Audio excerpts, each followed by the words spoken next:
मनोभीष्टं स्थापितं येन भूतले स्वयं रूप कदा मह्यं ददाति स्वपदान्तिकम्। वन्देऽहं श्रीगुरु श्रीयुतपदकमलम् श्रीगुरुन् वैष्णवांश्च श्रीरूपं साग्रजातं सहगण रघुनाथन्वितं तं सजीवम् साद्वैतं सावधूतं परिजनसहितं श्रीकृष्ण चैतन्यदेवम्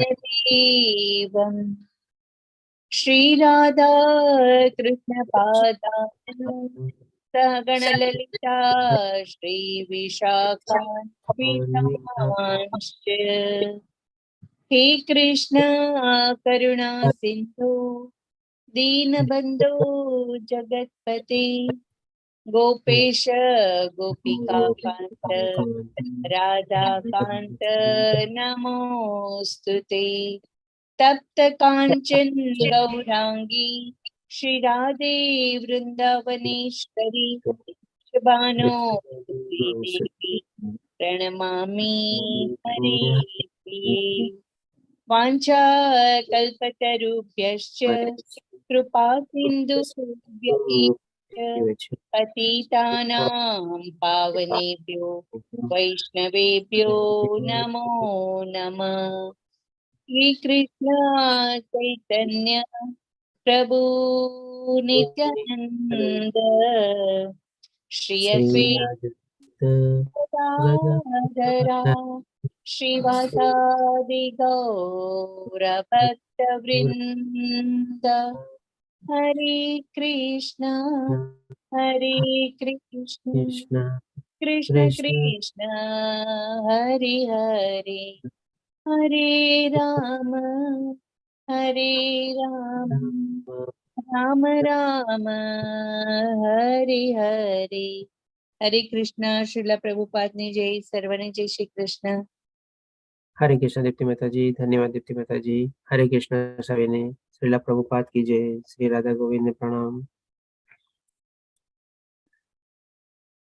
तो आज આપણે શરૂ કરશું શ્રીમદ ભગવદ ગીતાનો 14મો અધ્યાય, જેનું નામ છે ગુણત્રય વિભાગ્યો અથવા તો ભૌતિક પ્રકૃતિના 3 ગુણો।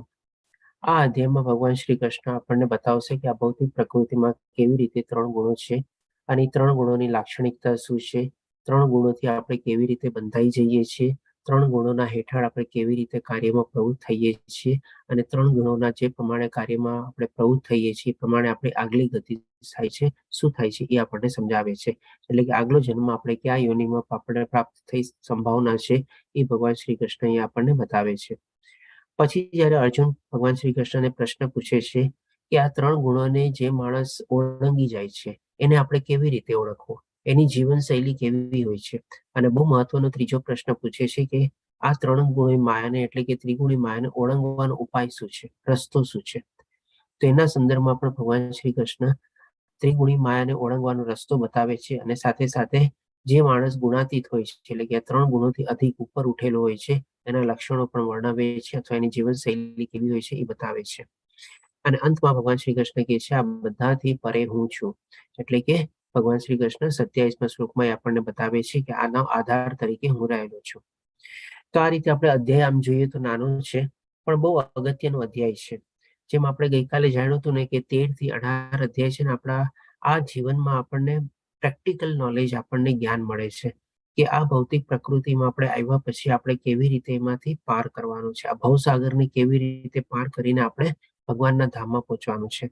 તો ગઈકાલના અધ્યાયમાં આપણને મહત્વનું ભગવાન શ્રી કૃષ્ણ જ્ઞાન આપે છે। ક્ષેત્રજ્ઞ વિભાગ યોગમાં આપણે જોયું કે ભાઈ કર્તા કોણ છે અને આપણા હૃદયમાં રહેલા આત્મા અને પરમાત્માનો શું રોલ અથવા તો કેવી રીતે એ આપણને ભજવે છે, પોતાનો રોલ ભજવે છે।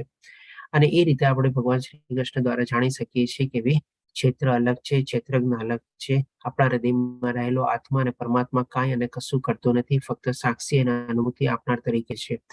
અને આ કાર્ય ક્ષેત્ર એટલે કે આ શરીર દ્વારા જે આપણા કાર્યમાં પ્રવૃત્ત થાય છે એ બધા પાછળનું કારણ કોણ છે તો કે ત્રિગુણી માયા છે। ત્રિગુણી માયાના પ્રભાવ હેઠળ આપણે અલગ અલગ કાર્યોમાં પ્રવૃત્ત થાય છે. તો હવે આપણે શરૂ કરીએ. આમાં ભગવાન શ્રી કૃષ્ણ પહેલા શ્લોકમાં વર્ણવે છે, અર્જુનના કોઈ પ્રશ્ન દ્વારા શરૂ નથી થતો, પરંતુ ભગવાન શ્રી કૃષ્ણ કહે છે,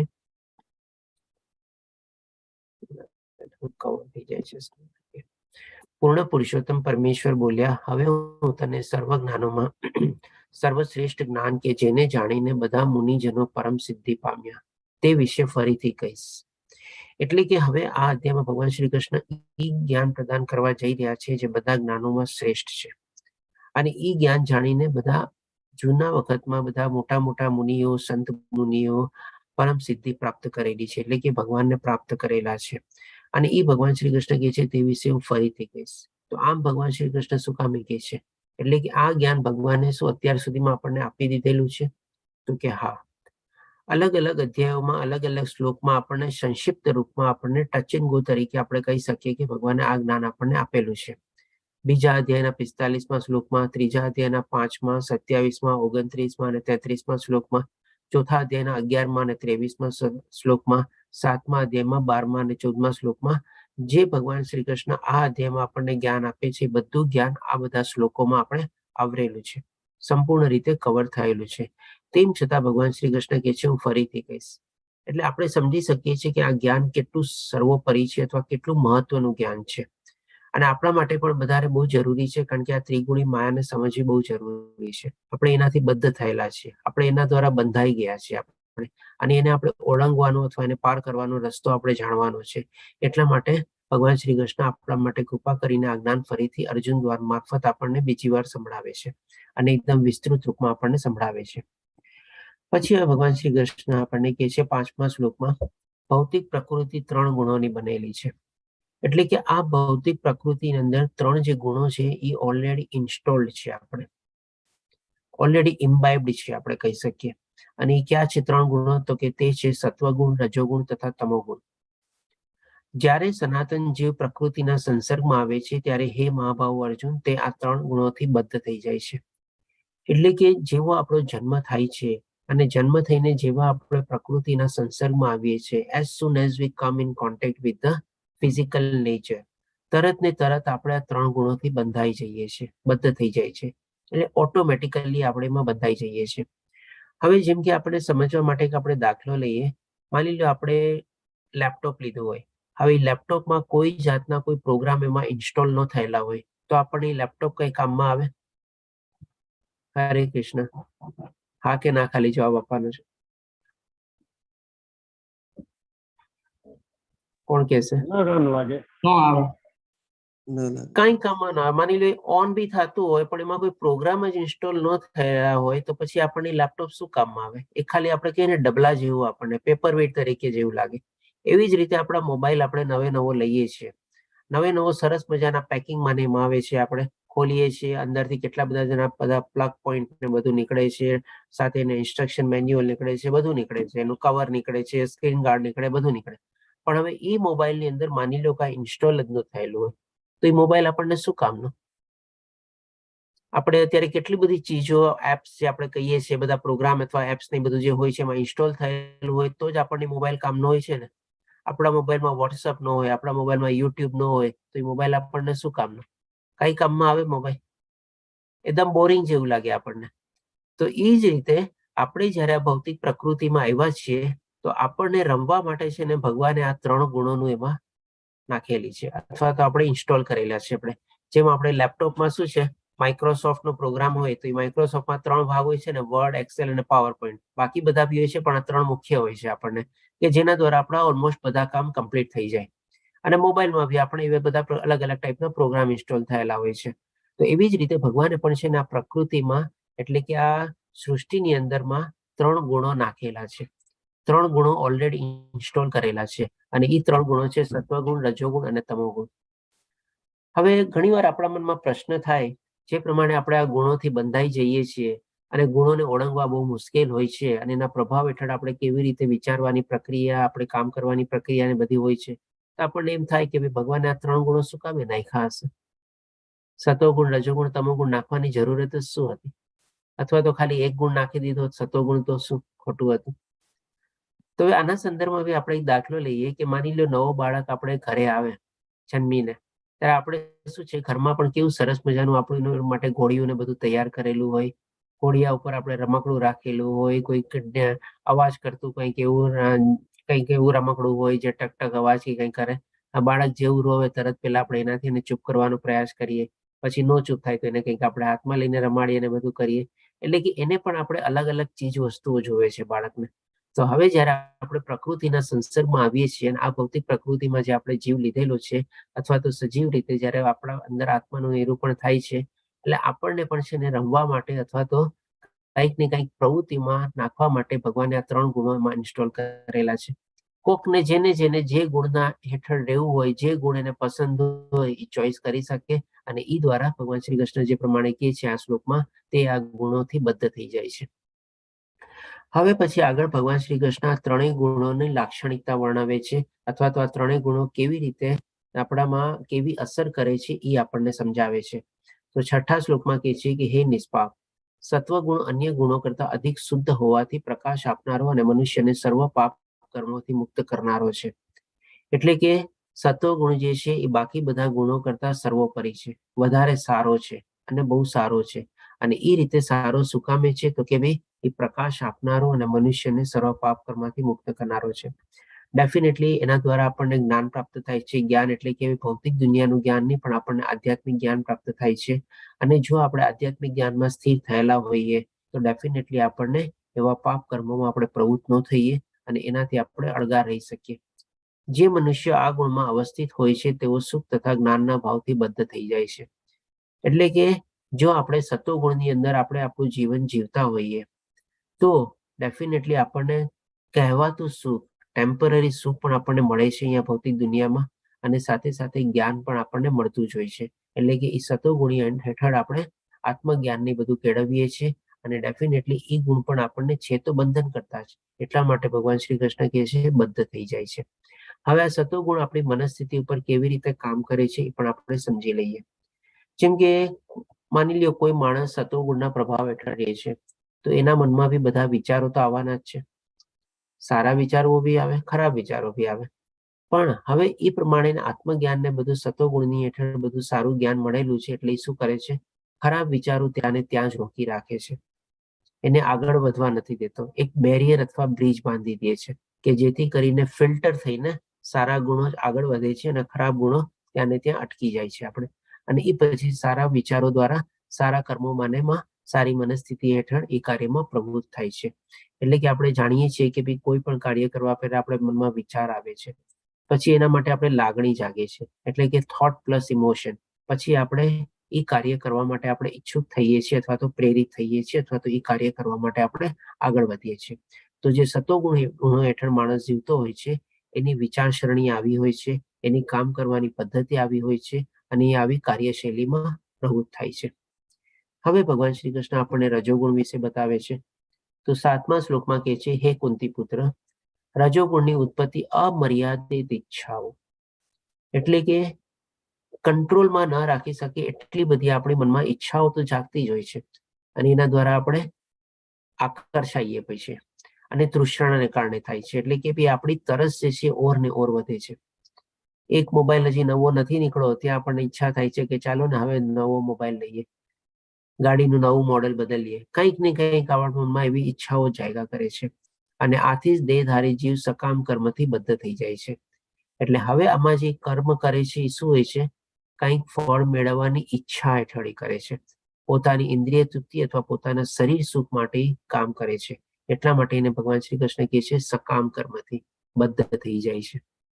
તો આમાં પણ મનુષ્યની મનસ્થિતિ કેવી હોય છે એ પણ આપણે એ જ રીતે સમજીએ કે જે માણસ રાસિક ગુણો હેઠળ જીવતો હોય છે ડેફિનેટલી એના મનમાં બી સારા અને ખરાબ વિચારો આવે છે. થોડું ઘણું જ્ઞાન હોય છે એટલા માટે બને ત્યાં સુધી સારા વિચારોને આગળ કરવાની કોશિશ કરે છે. પણ જે પ્રમાણે એની તૃષ્ણા ચેપાતી નથી, એટલે કે પોતે એની તરસ જે છે એ મટતી નથી, એટલા માટે કંઈક ને કંઈક એવા ખરાબ વિચારો બી એના મનમાં સાથે સાથે ઢેળાઈને આવી જાય છે. એક માની લો આપણે દાખલો લઈએ કે એક માણસને એક આપણે ઘર લેવાની ઈચ્છા થાય છે.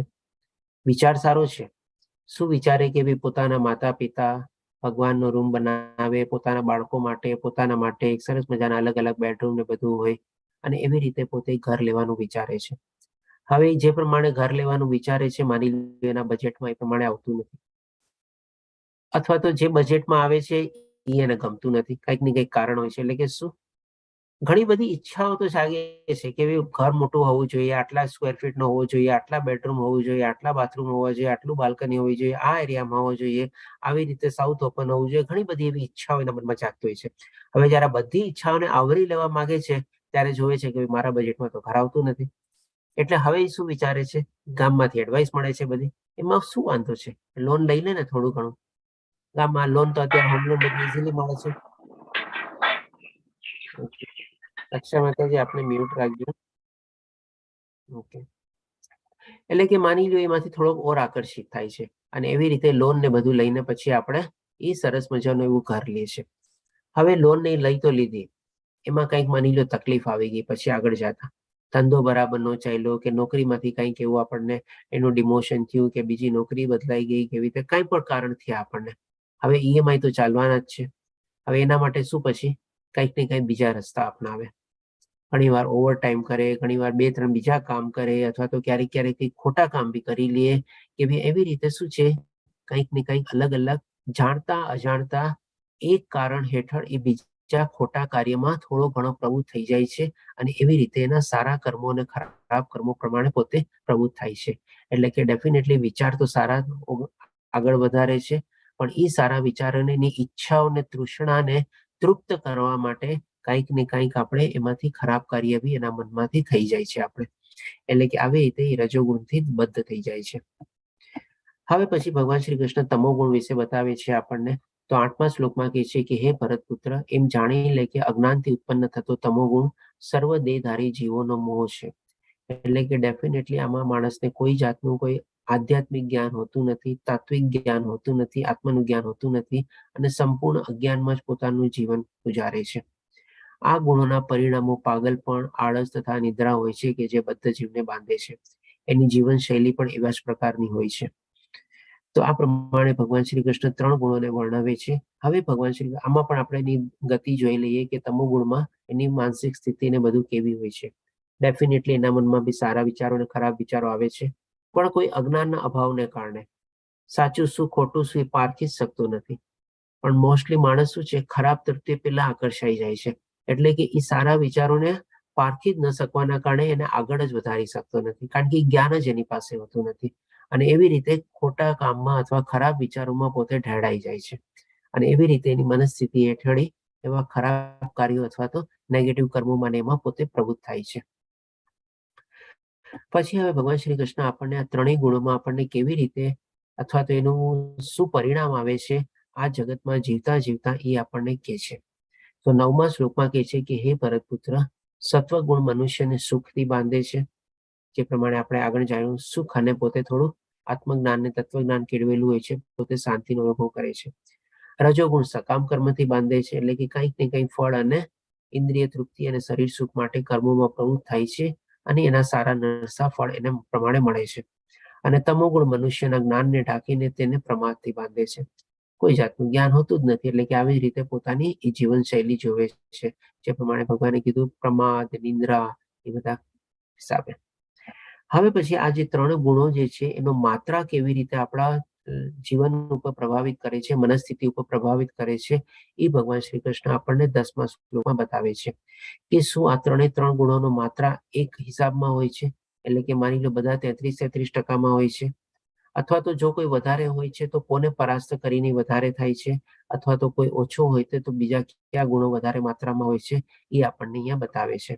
તો 10મા શ્લોકમાં કહે છે, હે ભરતપુત્ર, કોઈ વાર સતોગુણ, એટલે કે માની લો એક પલડામાં આપણે સતોગુણ છે, એ જો ભારી રાખવો હોય તો આપણે શું, એટલે રજોગુણ તથા તમોગુણને પરાસ્ત કરીને, એટલે કે સતોગુણનું જો પલડું આપણે ભારી રાખવું હોય તો આપણે રજોગુણ અથવા તમોગુણને પરાસ્ત કરવાના, અથવા તો એને ઓછા કરવાના, તો આપણા સતોગુણનું પલડું ભારી રહે. એવી જ રીતે તો કોઈ વખત રજોગુણને જો પલડું ભારી કરવું હોય તો આપણે સતોગુણ અને તમોગુણને પરાસ્ત કરીને મુખ્ય થાય છે. વળી કોઈ વેળાએ તમોગુણ, એટલે કે જો આપણે ખરાબ ગુણોમાં આપણે રહેવું હોય આપણે, તો એ કેવી રીતે થાય તો કે સતોગુણ તથા રજોગુણને પરાસ્ત કરે છે. આવી રીતે સર્વોપરિતા માટે સતત સ્પર્ધા ચાલ્યા કરે છે. એટલે કે 3 ગુણો વચ્ચે પણ છે ને ઇન્ટર કોમ્પિટિશન છે. કોઈ વખતે જરૂરી નથી કે 3 ગુણો આપણા સમાન માત્રામાં રહીએ. વધઘટ ચાલ્યા જ કરે છે. આપણે ઉંમર પ્રમાણે ચાલે છે, સમય પ્રમાણે ચાલે છે, સંજોગો પ્રમાણે ચાલે છે, પરિસ્થિતિ પ્રમાણે ચાલે છે. બહારની કોઈ એવી આપણી સાથે કોઈ સિચ્યુએશન એવી આવી જાય એના પ્રમાણે બધા ગુણોનો માત્રા જે છે હંમેશા વધઘટ ચાલ્યા જ કરે છે. તો એને સમજાવવા માટે આપણે એક પિક્ચર જોઈએ, જેમાં આપણે શું છે એક ટાઈપની ટગ ઓફ વાર જેવું હોય છે. જેમાં આપણે પેલા નાના હતા અને પિકનિકમાં જતા ત્યારે આપણે શું એક દોરડી એકબીજા સામે ખેંચવાનું આપણે રમત રમતા ને વચ્ચે એક લાઈન દોરેલી હોય અને એક બાજુ એક પક્ષ બધી પોતાના તરફ દોરડી ખેંચે, બીજી બાજુ બીજા તરફ ખેંચે. તો એવી રીતે અહીંયા 2 દોરડાની પણ 3 દોરડા છે. 3 દોરડા શેના છે તો કે સતોગુણ, રજોગુણ અને તમોગુણ. અને એ આપણા કોને ખેંચે છે તો કે આપણા મનને, એટલે કે આપણી મનસ્થિતિ ઉપર અસર કરે છે. ક્યારેક આપણને સતોગુણ પ્રત્યે આકર્ષાઈએ, માની લો થોડીક આપણી ઉંમર ને બધું થઈ ગયું હોય, થોડું ઘણું આપણે બધું સારી રીતે આપણે થોડા ઘણા સુખી અને શાંતિ હોઈએ, ત્યારે હવે આપણને આવું બધું જ્ઞાન મળે ત્યારે આપણે વિચારીએ ચાલો હવે આપણા મનને ભગવાનમાં સ્થિર કરીએ, ભગવાનની ભક્તિ વધારીએ આપણે. એટલે પછી ત્યારે આપણને બાકી બધી ચીજોમાં ઈચ્છા ને બધું ઘટી જાય આપણે. એટલે કે ત્યારે આપણા સતોગુણ વધારે સારા હોય છે. પણ આ ક્યારે થાય છે? અમુક ઉંમર પછી નહીં થાય છે. પણ એની પહેલા આપણા શું હોય છે? રજોગુણ આપણા વધારે પ્રભાવિત થયેલા હોય છે. આમ કરવું છે, ગાડી લેવી છે, ઘર બંગલો લેવો છે, મોબાઈલ લેવો છે, છોકરાઓનું એજ્યુકેશન કરવું છે, આ કરવું છે. એટલે એના બધા માટે આપણને કંઈક ને કંઈક બધી ચીજોની જરૂરિયાત પડે. એટલે કે એવી રીતે સકામ કર્મમાં આપણે વધારે પ્રવૃત્ત થતા હોઈએ છીએ. એટલે કે આપણો રજોગુણનો માત્રા આપણા ત્યારે લાઈફમાં વધારે હોય છે. અને ઘણી વાર આપણે શું છે કોઈ જો ખોટા માર્ગે દોરાઈ જઈએ તો કદાચ તમોગુણ બી આપણા ઉપર ઘણો પ્રભાવિત કરે છે. તો આ રીતે આપણે સમજી શકીએ છીએ કે આપણા જીવનકાળ દરમિયાન, સમય દરમિયાન અલગ અલગ સિચ્યુએશન, પરિસ્થિતિ અને સંજોગો પ્રમાણે આ 3 ગુણો આપણા ઉપર અલગ અલગ રીતે પ્રભાવિત કરે છે અને અલગ અલગ એનો માત્રા થતો હોય છે. માની લો જે પ્રમાણે આપણે જાણ્યું, અમુક ઉંમર વધી ગઈ ત્યારે આપણે સતોગુણમાં સરસ રીતે જીવતા હોઈએ તો હોઈ શકે ત્યારે સતોગુણનો માત્રા 70% જેવો હોય આપણે લાઈફમાં. રજોગુણનો માની લો 25% અને 5% જેવો કંઈક એવો તમોગુણ હોય. હજી ક્યારેક ક્યારેક આપણો ગુસ્સો આવી જતો હોય ને બધું આપણામાં થતું હોય, એટલે કે એનું માત્રા ઓછો હોય, માની લો 5% જેવો જોઈએ. પણ આપણા જુવાનીમાં ને બધામાં શું છે, હોઈ શકે રજોગુણ 70% હોય અને 15% તમોગુણ બી હોય ને 15% સતોગુણ બી હોય. ત્યારે આપણે ઓર જલ્દી ગુસ્સે થતા હોઈએ, એક્સાઇટ થતા હોઈએ અને થોડું ઘણું આપણે આવું ધાર્મિક અથવા આધ્યાત્મિક જ્ઞાન બી મેળવવાની કોશિશ કરતા હોઈએ, મંદિરે જતા હોઈએ, કેવી રીતે કરતા હોઈએ. એટલે કે અલગ અલગ ટાઈમ પ્રમાણે આનું આપણે અલગ અલગ માત્રામાં આપણી જીવનકાળ દરમિયાન આ 3 ગુણો આપણા ઉપર અલગ અલગ રીતે પ્રભાવિત કરે છે. હવે પછી આપણે આ 3 ગુણોને પારખવા કેવી રીતે? કે આપણે ક્યાં ગુણો હેઠળ આપણે જીવીએ છીએ, આપણે પારખવું કેવી રીતે? જેમ આપણે માની લો કોઈ ડોક્ટર પાસે જઈએ અને ડોક્ટર આપણને સ્ટાર્ટિંગમાં આપણે કહીએ કે મને તાવ આવે છે અથવા શરીર દુખે છે કે શરદી ઉધરસ કંઈ થયું છે, તો એ જે સિમ્ટમ્સ હોય, જનરલ સિમ્ટમ્સ, એ પ્રમાણે આપણને દવા આપે અને કે અઠવાડિયા સુધી આ ડોઝ લ્યો તમે, થઈ જશે ઠીક. ન થાય તો પછી આગળ આપણે જોઈશું. પછી આગળની ટેસ્ટ શું તો કે બ્લડ એક્ઝામિનેશન કરાવો, એક્સરે કરાવો કે સીટી સ્કેન કરાવો કે કાંઈ બી આગળ બધું કરાવો. એનાથી દ્વારા આપણને ખબર પડી શકે કે એક્ઝેક્ટ આપણી બીમારીનું કારણ શું છે, જો એ બીમારી ન મેટી તો આપણને. તો હવે એવી રીતે આપણે પણ આપણા જીવનકાળ દરમિયાન આપણે જાણવું જોઈએ કે આપણે કયા ગુણો હેઠળ આપણે જીવીએ છીએ. એટલે કે આપણા પોતાની આપણે ટેસ્ટ કરવાનું છે. આપણે કયા ગુણો હેઠળ જીવીએ છીએ અને પારખવાની આપણે કોશિશ કરવાની છે. તો એની ટેસ્ટ શું? જેમ આપણે શરીરની ટેસ્ટ તો અલગ અલગ, આપણે બ્લડ ટેસ્ટ ને એક્સરે ને બધું કરાવીએ, તો એવી જ રીતે પણ ભગવાન શ્રી કૃષ્ણ આપણે પોતે કયા ગુણો હેઠળ જીવીએ છીએ એની જો ટેસ્ટ કરવી હોય આપણે, તો એ રીતે અલગ અલગ ગુણોની આપણને ટેસ્ટ બી આપે છે અહીંયા.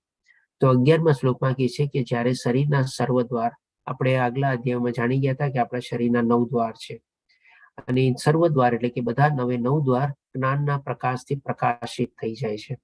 એટલે કે આપણને ખબર હોવી જોઈએ કે મારે શું જોવું છે, મારે શું સાંભળવું છે, મારે શું બોલવું છે, શેમાં મારો ટાઈમ મારે વધારે ગાળવાનો છે, કઈ કામ મારે સદંતર રીતે બંધ કરવાનું છે, કયું કામ જેમાં અત્યારે હું થોડી ઢીલ છોડું છું, આળસ છોડું છું, એ મારે ઓર વેગથી વધારવાનું છે, અને કયું કામમાં હું અત્યારે બહુ પ્રવૃત્ત થયેલો છું, ટાઈમ મારો કાઢું છું, એને મારે થોડું સ્લો ડાઉન કરવાનું છે. આ બધી ટાઈપનું જ્યારે આપણને જ્ઞાન આવી જાય ત્યારે જ કે છે સત્વગુણના વ્યક્ત થવાનો અનુભવ કરી શકાય છે.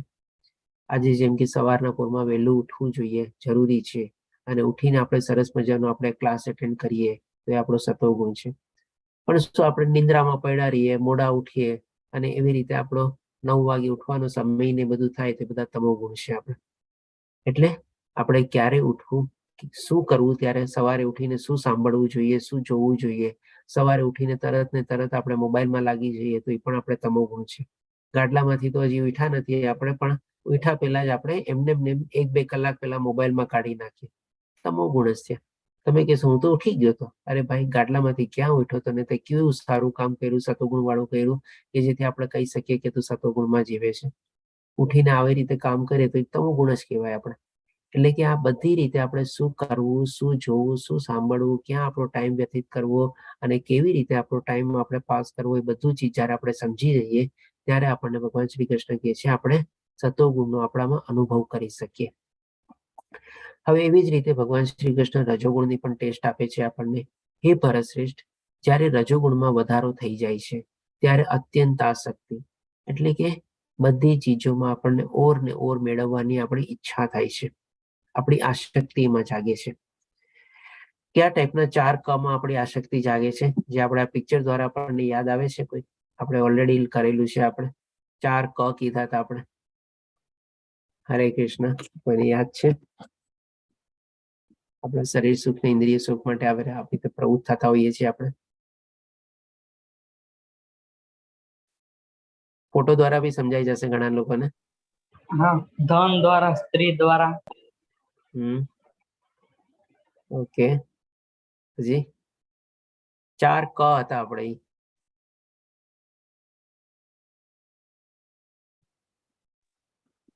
ઓકે,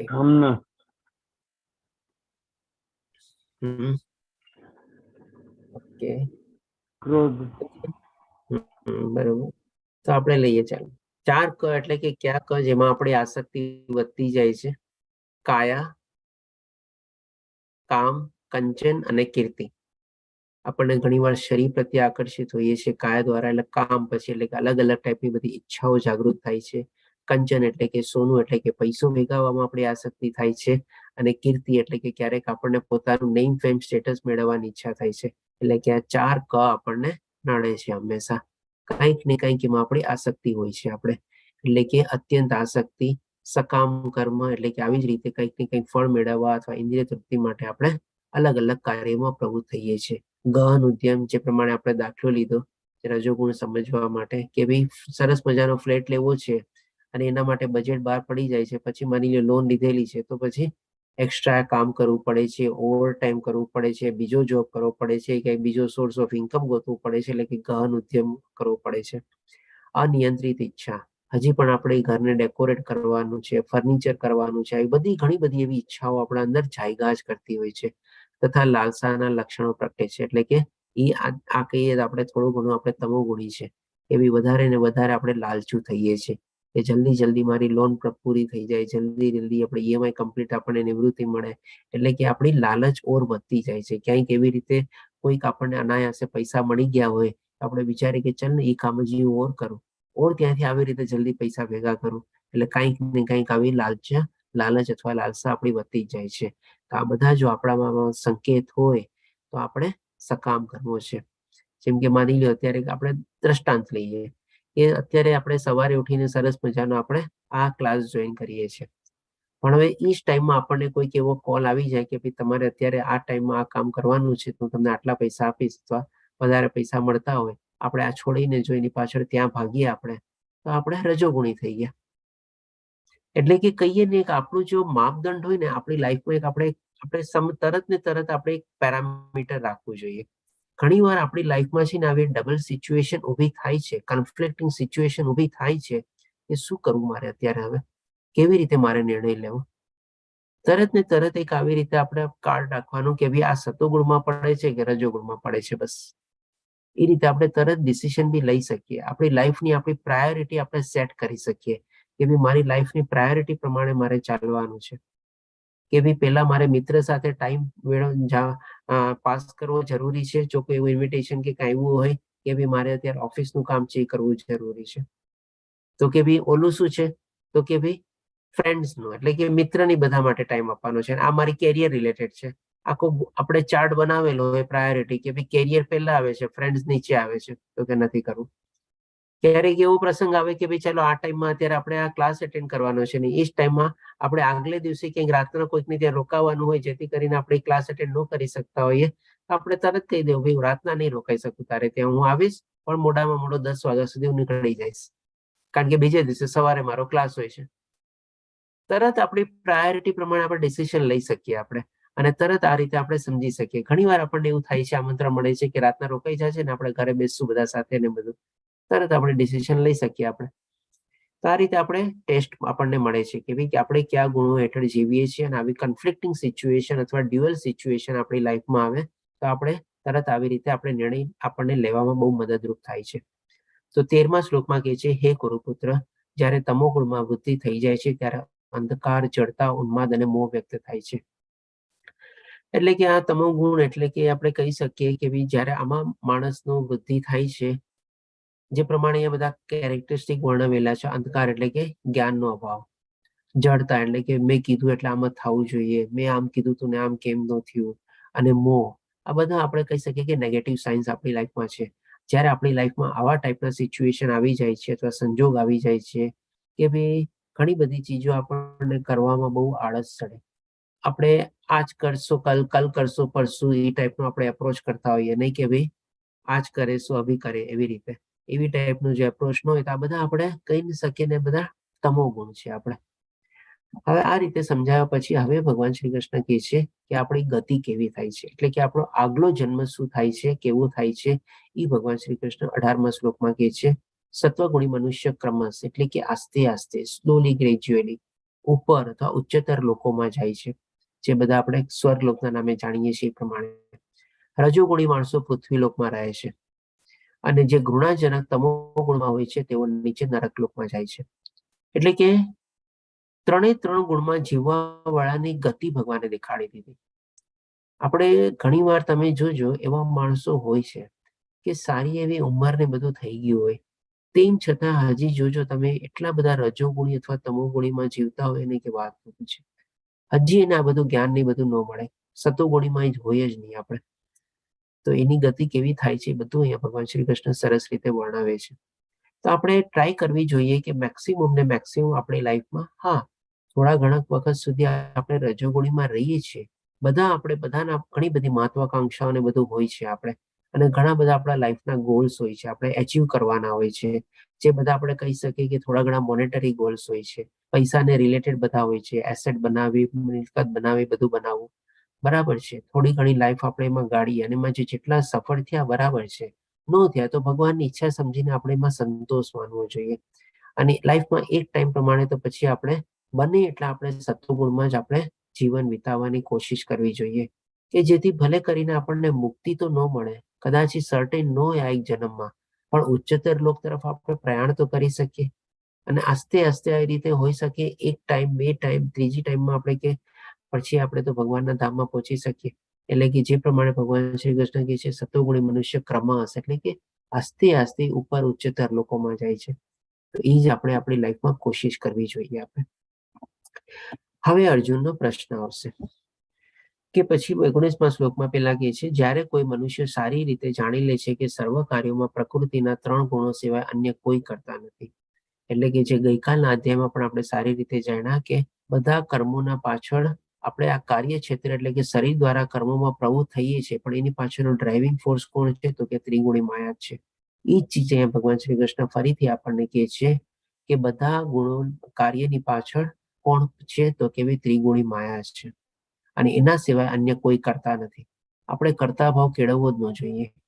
અને તે પરમેશ્વરને જાણી લે છે. કેવી રીતે જાણી લે છે? કે જેવો આ 3 ગુણોથી પર છે, કારણ કે ભગવાન શ્રી કૃષ્ણ જ આ 3 ગુણોના નિયંતા છે. એમના નિયમન હેઠળ આ 3 ત્રિગુણી માયા કામ કરે છે, અને આ ત્રિગુણી માયાના પ્રભાવ હેઠળ ભગવાન શ્રી કૃષ્ણ આવતા નથી.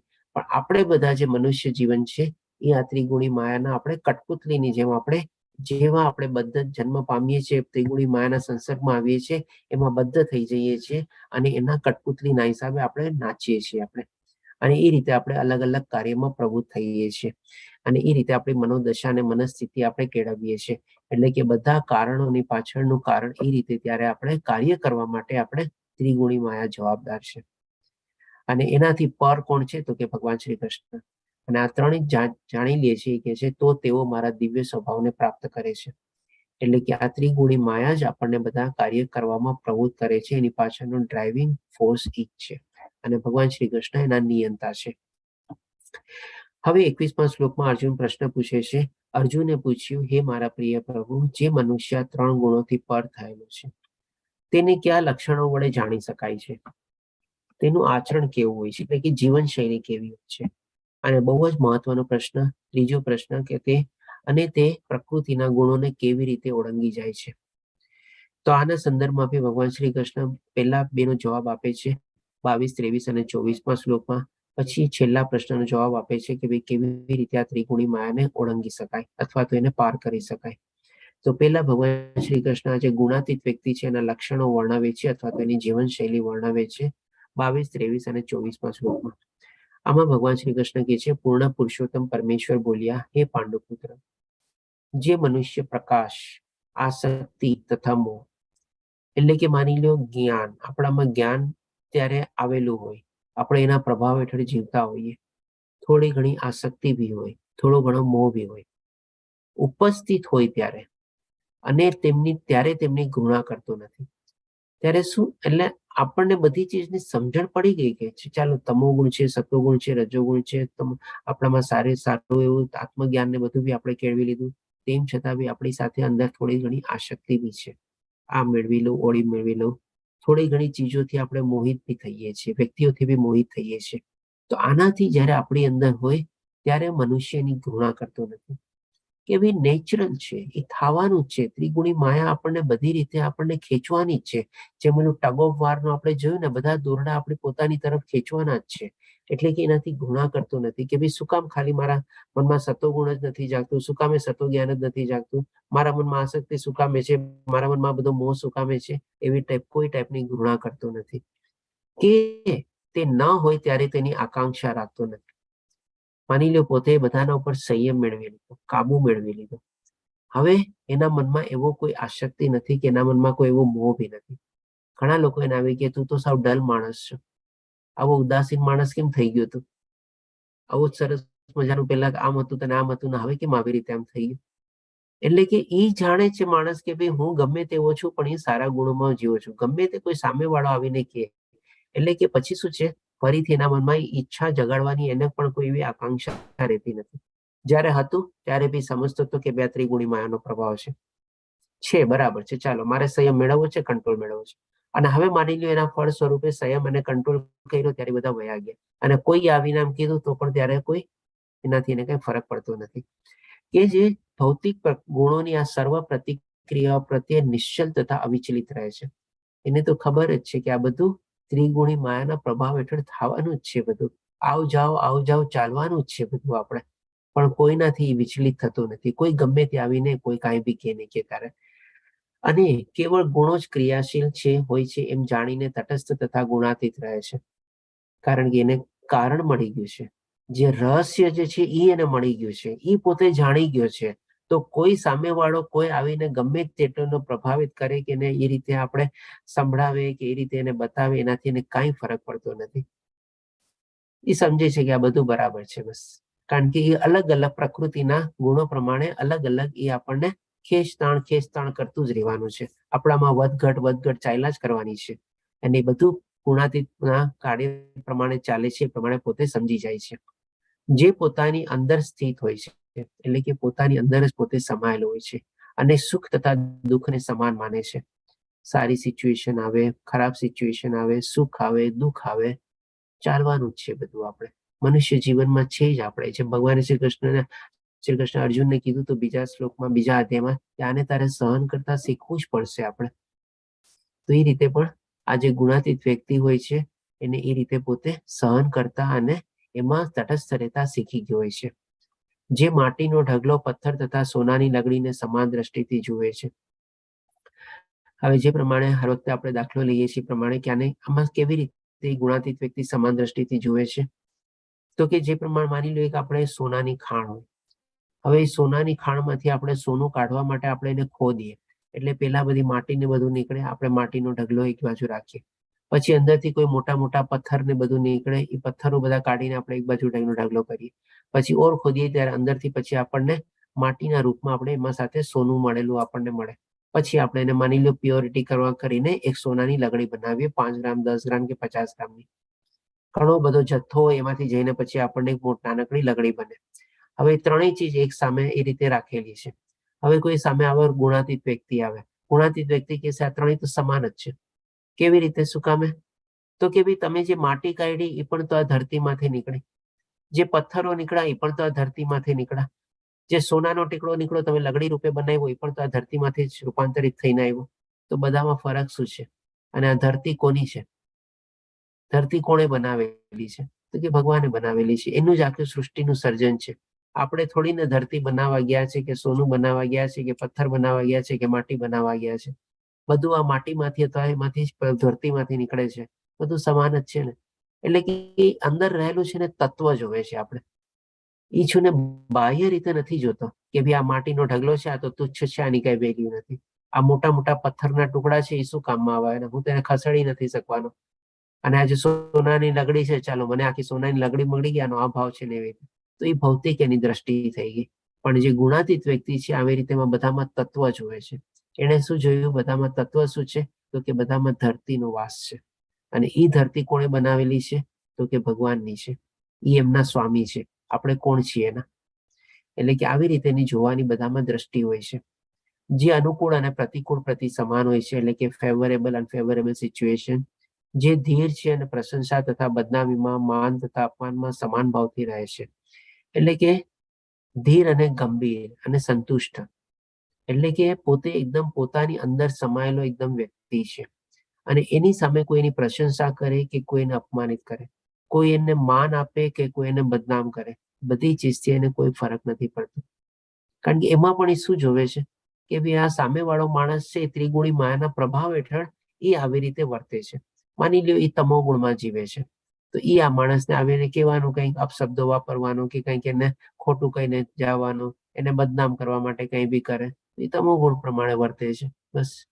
કોઈ સારો માણસ હોય, સતોગુણમાં જીવતો હોય, એ આને પારખી જાય કે ના ભાઈ આ માણસ તો ગુણાતીત છે, એને બહુ પ્રશંસા કરે, એના વખાણ કરે, તો બી સમજી જાય કે ભાઈ આ સતોગુણમાં જીવે છે ને આ તમોગુણમાં જીવે છે. એનાથી એને કઈ પોતાને લાગે વળગે નહીં તમારે.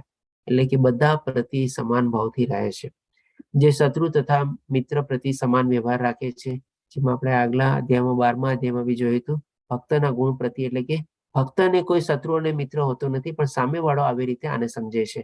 તો આવી જ રીતે જે ગુણાતીત વ્યક્તિ હોય છે એના માટે પણ કોઈ શત્રુ અને મિત્ર હોતા નથી, પણ સામેવાળા લોકો આને આવી રીતે સમજે કે આ મારો શત્રુ છે તો આ મારો મિત્ર છે. તો એના પ્રત્યે બી જ્યારે વ્યવહાર કરવાનો સમય આવે, એવી કોઈક નિર્ણાયક લેવાની પરિસ્થિતિ આવે, તો આ જે ગુણાતીત વ્યક્તિ છે એ બંને પ્રત્યે સંભાવ રાખે છે. એ નથી વિચારતો કે સામેવાળો મિત્ર સામેવાળો મને શત્રુ સમજે છે તો હું એને ખોટો નિર્ણય સંભળાવું, અને આ મને મિત્ર સમજે છે તો એના ફેવરમાં ડિસિઝન આપું. જે ન્યુટ્રલ ડિસિઝન હોય અથવા તો જે ન્યુટ્રલ વ્યવહાર હોય એ રીતે પોતે બધાની સાથે વ્યવહાર કરે છે. અને જેણે સર્વ દુન્વયી કાર્યોનો પરિત્યાગ કરી દીધો છે. એટલે કે દુન્વયી કાર્યોનો પરિત્યાગ એટલે કે કર્મ છોડ્યું નથી, પણ એને શું છે, આ બધા ભૌતિક દુનિયામાં રહીને જે કર્મ કરવાના છે એ પોતે એવી રીતે ચૂપચાપ શાંત રીતે પોતે કર્મ કરતો રહે છે, અને પોતે ગુણાતીત સ્થિતિમાં અવસ્થિત રહેલો હોય છે. તો ભગવાન શ્રી કૃષ્ણ કહે છે આ બધા આપણે 9 ગુણ અહીંયા આપણને મળે છે ગુણાતીત વ્યક્તિના. આવા મનુષ્યને પ્રકૃતિના ગુણોથી પર માનવો જોઈએ. એટલે કે એણે ત્રિગુણી માયાને ઓળંગી લીધી છે, એણે એને સરપાસ કરી લીધી છે, અને એનાથી પરે થઈ ગયો છે. આ બધા જો એનામાં લક્ષણ અને એ પ્રમાણે આપણને આવી રીતે મળે તો આ રીતે ભગવાન શ્રી કૃષ્ણ ત્રિગુણી માયાને જેણે પાર કરી લીધી હોય, ઓળંગી લીધી હોય, અથવા તો ગુણાતીત થઈ ગયો હોય, એના લક્ષણો વર્ણવે છે, અને સાથે સાથે એની જીવનશૈલી કેવી હોય છે એ પણ ભગવાન શ્રી કૃષ્ણ આ 3 શ્લોકમાં વર્ણવે છે. હવે જે મહત્વનો પ્રશ્ન હતો કે આ ત્રિગુણી માયાને ઓળંગવી કેવી રીતે, તો એના સંદર્ભમાં ભગવાન શ્રી કૃષ્ણ 26મા શ્લોકમાં કહે છે, જે મનુષ્ય સર્વ સંજોગોમાં ચૂક્યા વગર, એટલે કમ વોટ મે, ગમે તેવી પરિસ્થિતિ સિચ્યુએશન આવે, મારી અવિચલ ભક્તિમાં પરોવાયેલો રહે છે. જે ભક્ત હોય છે એને પણ પ્રોબ્લેમ નથી આવતો એવું નથી, એને પણ લાઈફમાં પ્રોબ્લેમ આવે છે, ડિફિકલ્ટીઝ આવે છે. પણ આવી બધી સિચ્યુએશન અને પરિસ્થિતિ અને સંજોગોમાં શું છે, એ ભગવાનને ભૂલતો નથી, ભગવાનનું સ્મરણ ભૂલતો નથી, ભગવાનને યાદ કરવાનું ભૂલતો નથી, ભગવાનની સેવા કરવાનું ભૂલતો નથી, ભગવાનની ભક્તિમાં પોતે અવિચળ ભાવથી પરોવાયેલો રહે છે. તે તરત જ ભૌતિક પ્રકૃતિના ગુણોને પાર કરી જાય છે. કેટલો સહજ ઉપાય આપણને લાગે કે શું આ ત્રિગુણી માયા જે આટલી જટિલ છે, આપણે જેના દ્વારા આપણે બંધાયેલા રહીએ છીએ, એને પાર કરવી આટલી ઈઝી છે? તો હા, આટલી ઈઝી છે. અને એનો ઉપાય એકમાત્ર ઉપાય છે, ઓનલી વન સોલ્યુશન, કે એ શું છે, તો કે ભગવાનની શરણાગતિ આપણે અને ભગવાનની ભક્તિમાં પરવાવું, તો જ આપણે આ ત્રિગુણી માયામાંથી આપણે છૂટી શકીએ. અને એના ફળ સ્વરૂપે ભગવાન શ્રી કૃષ્ણ કહે છે, અને એ રીતે બ્રહ્મપદ સુધી પહોંચી જાય છે. હવે તમે કહેશો કે આટલું સરસ મજાનું સોલ્યુશન સરળ રીતે કેવી રીતે થાય? શું કામે આપણે ભગવાનની શરણાગતિ લેવાની અને ભગવાનને શું કામે ભક્તિ કરવાની? તો એના સંદર્ભમાં આપણે જોઈએ કે ભાઈ માની લો, આપણે એક એક્ઝામ્પલ લઈએ. હવે એક તાળું છે, હવે તાળાની ચાવી હોય, તાળું માની લો બંધ છે, આપણે હવે તાળાને આપણે ખોલવું હોય તો જેની પાસે ચાવી હોય એની પાસે જઈએ આપણને, અને ચાવી આપણે તો આપણે તરત તાળાને ખોલી શકીએ કે નહીં? તો એ તાળાની ચાવી કોની પાસે હોય? એના માલિક પાસે હોય ને. તો એવી જ રીતે આ જે છે ત્રિગુણી માયા જે છે ને, એ ટાઈપનું આપણે તાળું છે, કારણ કે એમાં આપણે બદ્ધ થઈ ગયા છે, આપણે બંધાઈ ગયા છે. હવે એ તાળું ખોલીને જો આપણે બહાર નીકળવું હોય, એટલે કે એ ત્રિગુણી માયાને ઓળંગવી હોય, તો એના જે એ તાળાના માલિક હોય એની પાસે જઈએ આપણે, તો જ એ આપણને ચાવી આપે, અને એ ચાવીથી જ આપણે આ ત્રિગુણી માયાને આપણે ઓળંગી શકીએ. અને એવી રીતે જો આપણે એમના માલિક એટલે કે ત્રિગુણી માયાના જે નિયંતા છે ભગવાન શ્રી કૃષ્ણ, એની જો શરણાગતિ લઈએ અને એને આપણે વિનંતી કરીએ, એની આપણે ભક્તિ કરીને આપણે વિનંતી કરીએ, તો ડેફિનેટલી ભગવાન શ્રી કૃષ્ણ જે પ્રમાણે અહીંયા કહે છે, તે તરત જ ભૌતિક પ્રકૃતિના ગુણોને પાર કરી જાય છે. ભગવાન શ્રી કૃષ્ણ તરત જ આપણને ચાવી આપી દેશે ને કહેશે, આ તાળું ખોલી નાખ, અને આપણે ત્રિગુણી માયાની બહાર નીકળીએ, જેના દ્વારા આપણે બદ્ધ થયેલા છે. તો આવી રીતે આપણે ભગવાનની શરણાગતિ લઈ ભગવાનની ભક્તિ કરીને, જેમ ભગવાન શ્રી કૃષ્ણ કીધું ને, સર્વ સંજોગોમાં ચૂક્યા વગર, એ ક્યારેય મિસ નથી કરવાનું. આપણે હોઈ શકે આપણને તમોગુણ બહુ નચાવતો હોય, સતોગુણ રજોગુણ બી આપણને બહુ આપણે અલગ અલગ કાર્ય અને અલગ અલગ ઉદ્યમમાં આપણને પજવતો હોય, થોડો ઘણો સતોગુણમાં બી આપણે હોઈએ. પણ જ્યારે જ્યારે જેમ આપણે આમાંથી છટકવાની આપણે રસ્તો ગોતીએ અને ભગવાનની શરણાગતિ લઈએ, ભગવાનની ભક્તિમાં આપણે પ્રવૃત્ત થઈએ, તો તરત ને તરત આ ત્રિગુણી માયા જે છે એની કોઈ ચાલતી નથી એની આગળ, અને તરત આપણે એમાંથી બહાર નીકળી શકીએ છીએ, કારણ કે આપણે એના માલિક પાસે પહોંચી ગયા, એના નિયંતા પાસે પહોંચી ગયા, એની શરણાગતિ લઈ લીધી, અને એની ભક્તિ દ્વારા આપણને પ્રસન્ન થઈને આપણને ત્રિગુણી માયાની બહાર કાઢે છે. આ રીતે આપણો એ 14મો અધ્યાય કમ્પ્લીટ થાય છે. વાંછા કલ્પતરુભ્યશ્ચ કૃપા સિંધુભ્યૈવ ચ પતિતાનાં પાવનેભ્યો વૈષ્ણવભ્યો નમો નમઃ. હરે કૃષ્ણ કૃષ્ણ કૃષ્ણ હરે હરે, હરે રામ રામ રામ હરે હરે. શ્રીલા પ્રભુપાદ કી જય. શ્રી રાધા ગોવિંદ પ્રણામ. આના સંદર્ભમાં જો કોઈ પ્રશ્ન હોય તો લઈ શકીએ છીએ આપણે. હરે કૃષ્ણ.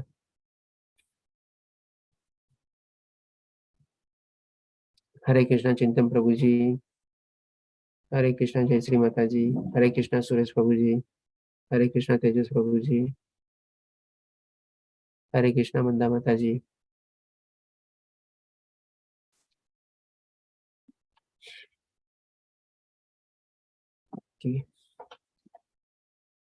હરે કૃષ્ણ જય શ્રી માતાજી.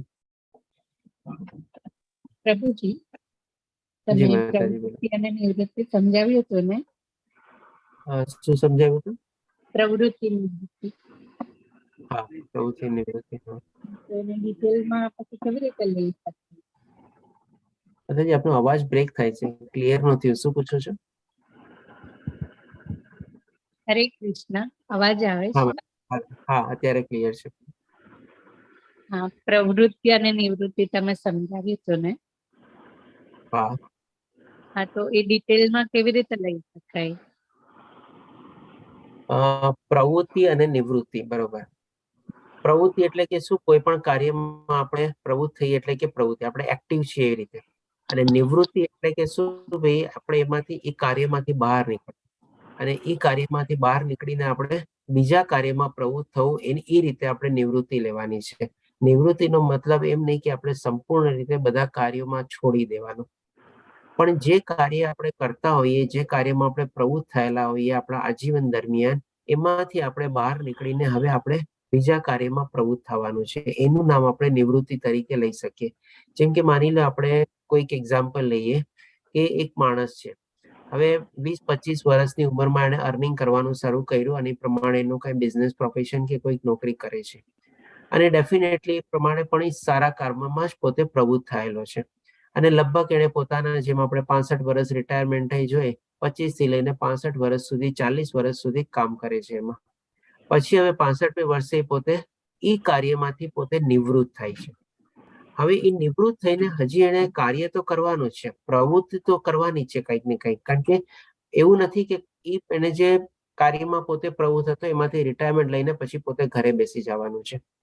પણ જો એનું થોડું ઘણું શરીરને બધું ચાલતું હોય અથવા તો જે પ્રમાણે એને શરીર પરમિટ કરતું હોય, તો એવા કાર્યમાં પછી એને પોતે પ્રવૃત્ત થવાનું છે કે જે એક તો શું 2 થી 3 ટાઈપના કાર્ય હોઈ શકે કે કોઈક એની એવી ઈચ્છા રહી ગઈ હોય કે ભાઈ પોતે ઈ કાળમાં 40 વર્ષ દરમિયાન ન કરી શક્યો હોય, અથવા તો એને કોઈક એવી મહત્વાકાંક્ષા હોય કે જે એમાં એ વધારે સરસ રીતે પોતે આગળ ન વધી શક્યો હોય, અથવા તો ત્રીજું શું, તો કે ભાઈ પોતાની એવી કોઈક આધ્યાત્મિક એવી ઈચ્છા હોય કે ભાઈ એને પોતે મુલતવી રાખી હોય કે ચાલો અત્યારે મારી પોતાનું સ્વધર્મ છે કે ભાઈ મારે મારા પરિવારનું ભરણ પોષણ કરવું, સારી રીતે એનો ઉછેર કરવો, એની સુખ સગવડો આપીને બધું આપવું. અને માની લો ભગવાનની કૃપાથી 40 વર્ષોમાં એને સારી રીતે પોતાના પરિવારને બધું કરી લીધું. હવે એને ડિટરમાઇન કર્યું હોય કે ભાઈ જ્યારે હું આવી રીતે નિવૃત્ત થઈશ ત્યારે પછી હું મારો પોતાનો ટાઈમ જે છે મારા પોતાના માટે અને મારા ભગવાન ઉપર વાપરીશ. તો હવે એ રીતે એ 65 વર્ષની ઉંમર પછી એ કાર્યમાં પ્રવૃત્ત થઈ જાય આપણે. એટલે કે નિવૃત્તિ પછી એને પોતાની પ્રવૃત્તિ ડિટરમાઇન કરી લીધેલી છે, નક્કી કરી લીધી છે કે આ પ્રવૃત્તિમાં હું પોતે પોતાનો મારો સમય વાપરીશ. તો એ રીતે આપણે પ્રવૃત્તિ અને નિવૃત્તિને આપણે લઈ શકીએ કે નિવૃત્તિનો મતલબ કે એક પ્રવૃત્તિમાંથી આપણે નિવૃત્ત થઈને બીજી કોઈ સારી પ્રવૃત્તિ અથવા ઉચ્ચતર પ્રવૃત્તિમાં આપણે પ્રવૃત્ત થવું છે. હરે કૃષ્ણ માતાજી, ક્લિયર કદાચ? જી પ્રભુજી. મતલબ કે નિવૃત્તિ એટલે એવું નહીં કે બધું છોડી છાડીને બેસી જવું. કતેય નહીં, ક્યારેય નહીં. નિવૃત્તિનો મતલબ આપણે કોઈ ઉચ્ચતર પ્રવૃત્તિમાં પ્રવૃત્ત થવાનું છે કે જે આપણા જીવનના ધ્યેય તરીકે આપણે આગળ વધી શકીએ. જી મહેશ પ્રભુજી, બરાબર કીધું, ચેન્જ ઓફ એક્ટિવિટી.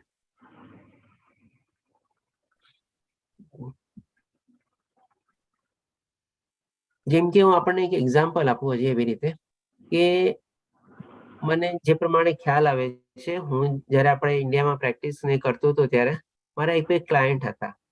હવે એ પોતે શું છે કે ભાઈ એમણે પોતે પણ એ રીતે પોતાના લાઈફ ગોલ ને બધું ડિસાઈડ કરેલું હતું કે ભાઈ કેતનભાઈ આટલે આવી રીતે આમ થાય ને ત્યાં સુધી આ બધું આપણે મેનેજ ને બધું કરવું છે. પોતાના લાઈફમાં પોતે જ બધાના બાળકો ફેમિલીના મોટા હતા અને બધું પોતે મેનેજ કરતા હતા અને બધી જવાબદારી મોટા તરીકે બધી સારી રીતે નિભાવતા હતા. એના નાના ભાઈઓને, એના પરિવારને, એના પુત્રોને, બધાને, એના ભાઈઓના પુત્રોને બધાને સરસ રીતે બધું કરતા. કેતનભાઈ એણે કીધું હતું કે ભાઈ આપણે લગભગ 60 અથવા એવી ઉંમર થશે ને ત્યારે આ બધી ચીજ છોડી દેવી છે, બધી ચીજો સોંપી દઈશ. તો એને તમે માનશો 50 વર્ષથી છે એ પ્રમાણે એને શરૂ કરી દીધું હતું. 10 વર્ષની અંદર એને પોતાના નાના ભાઈઓને, ભાઈઓના પુત્રોને, પોતાના પુત્રોને બધાને આસ્તે આસ્તે પોતાની બધી જવાબદારી સોંપી દીધી. પોતે પહેલા ડેઈલી સવારથી લઈને સાંજ સુધી પોતે ઓફિસમાં જતા, 2-3 એની બ્રાન્ચ ઓફિસ ને બધું હતું, અલગ અલગ જગ્યાએ બધું એટેન્ડ કરતા. પણ પછી એને આજ રીતે જયારે નિર્ણય લીધો હતો 50 વર્ષથી લઈને 60 વર્ષમાં 10 વર્ષમાં એને 8 કલાકથી બદલે પછી આસ્તે આસ્તે 6 કલાક, 4 કલાક, 2 કલાક અને 60મી વર્ષ જયારે પોતે પહોંચ્યા ત્યારે ફક્ત ને ફક્ત 1 કલાક ઓફિસે જતા. એ પણ ખાલી પોતાના ટાઈમ પાસ કરવા માટે, બસ. બાકી કોઈ જવાબદારીની બધી આસ્તે આસ્તે કરીને સોંપી દીધી અને બધાને સમજાવી દીધી. અને જેવા પોતે 60 વર્ષના પહોંચ્યા એનો નિયમ શું, સવારે 10 વાગે નીકળી જતા ઘરેથી, ત્યારે પણ એ 10 વાગે નીકળી જતા. ઉલટાના હવે તો એ વહેલા નીકળતા 8 વાગે. જઈને પેલા મંદિરમાં જાય, ત્યાં પેતા પોતે મંદિરમાં સેવા આપતા અને ત્યાં પોતે દર્શન ને બધું કરતા અને મંદિરમાં બી અલગ અલગ ટાઈપની બધી સેવા આપતા. કારણ કે થોડું ઘણું એનું બધું એકાઉન્ટ બધાનું નોલેજ હતું, એમાં બધામાં પોતે પ્રવૃત્ત રહેતા અને પોતેની વોલેન્ટરીલી સેવા આપતા. 12 વાગ્યા સુધી મંદિરમાં રહીએ, 12 વાગ્યા પછી પોતે પોતાની ઓફિસમાં જાય, 1-1.5 કલાક જાય, ઘરે પાછા આવે ત્યારે જમે કરે, 1-1.5 કલાક સુઈ જાય, પછી ફરીથી પાછા જઈને સાંજના મંદિરે જાય, ત્યાં જેની પ્રમાણે સેવા આપે, પછી સાંજના પોતે પણ કઈ પોતે એ પ્રમાણે પ્રવચન ને આપતા. એટલે કે પેલા 8 કલાક કામ કરતા, કદાચ હોઈ શકે આ રિટાયરમેન્ટ થયા પછી 8 ની બદલે 10 કલાક કામ કરતા હશે, પણ પોતાને એક્ટિવ રાખ્યા હતા. અને આ જ કાર્યમાં આજની તારીખ સુધીમાં મને ખ્યાલ છે મારે જે વાતચીત થાય એ જ કાર્યમાં એવી રીતે પોતે પ્રવૃત્ત થયેલા છે. એક્ટિવિટી જરાય નથી છોડી. અને હવે તો કે છે કે હવે કે તમે 1 કલાક બી ઓફિસ નથી જાતો, હવે બસ આ જ બધી મને એક્ટિવિટી બધું ગમે છે ને આમાં જ હું પ્રવૃત્ત રહું છું બધું. તો આવી રીતે એને પોતાની પ્રવૃત્તિ ઓફિસના કાર્યમાંથી નિવૃત્તિ થઈને પોતે આગળ વધારે છે. જી હરે પ્રભુજી. કૃષ્ણ. ઓકે, ચાલો તો હવે કાલે આપણે પુરુષોત્તમ યોગ છે. બહુ સરસ અધ્યાય છે, નાનો અધ્યાય છે, કહી લેશું. હરે કૃષ્ણ સર્વેને. હરે કૃષ્ણ. હરે કૃષ્ણ. હરે કૃષ્ણ. હરે કૃષ્ણ.